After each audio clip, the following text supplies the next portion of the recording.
Raw वाले motorcycle पर बैठकर आते हैं और आतंकियों को मार जाते हैं। पाकिस्तान इस समय यही चीख चीख कर कह रहा है।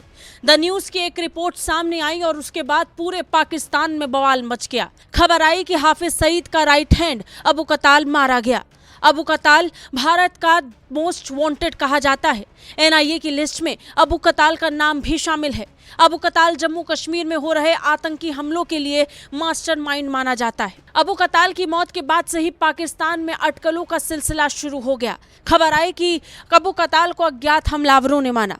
पिछले 2 सालों में अज्ञात हमलावरों ने सिलसिलेवार तरीके से आतंकियों को ढूंढ ढूंढ कर मारा।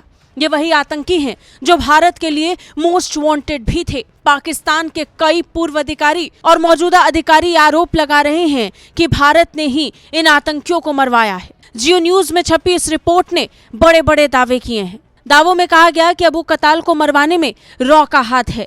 रिपोर्ट के मुताबिक जब यह हमला हुआ उस समय अबू कताल अपनी काली जीप में बैठकर अपने हथियारबंद झेलम मार्ग के पास से गुजर रहा था। मंगला और झेलम को जोड़ने वाली सड़क पर मोटरसाइकिल सवार अचानक हमलावर ने घात लगाकर हमला शुरू कर दिया। एक के बाद एक गोलियां अबू कताल के सीने में उतार दी गई, जिसके बाद अबू कताल मर गया। अब इस पूरे मामले को लेकर अबू कताल के एक पूर्व करीबी सहयोगी ने आरोप लगाया कि वो भारत की खुफिया agency research and analysis wing यानी रॉ द्वारा जारी लक्ष्य हत्या अभियान का सबसे नया शिकार था। जियो न्यूज रिपोर्ट ने कहा कि ये अकेली एकलौती घटना नहीं है। पिछले 2 सालों में पाकिस्तान में अलग अलग समूह से जुड़े तकरीबन 1 दर्जन से ज्यादा आतंकवादी रहस्यमयी तरीके से मारे गए हैं। जियो न्यूज ने रिपोर्ट में कहा कि इनमें से कई हमलों में मोटरसाइकिल सवार अज्ञात हमलावर शामिल थे। ये लोग मोटरसाइकिल पर आते थे और अपने टारगेट को मारकर चले जाते थे। पाकिस्तान इसके लिए रॉ को जिम्मेदार मानता है। वहीं पूर्व पुलिस अधिकारी और सेवानिवृत्त खुफिया ब्यूरो महानिदेशक एहसान गनी ने बताया कि इन हमलों के पीछे रॉ का हाथ है।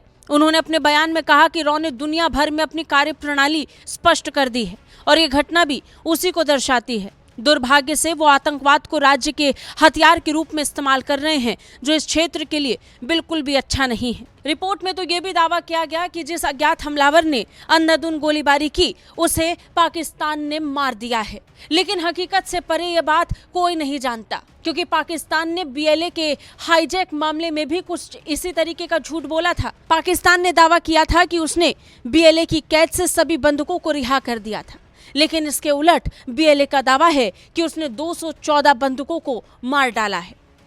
ब्यूरो रिपोर्ट, भारत तक।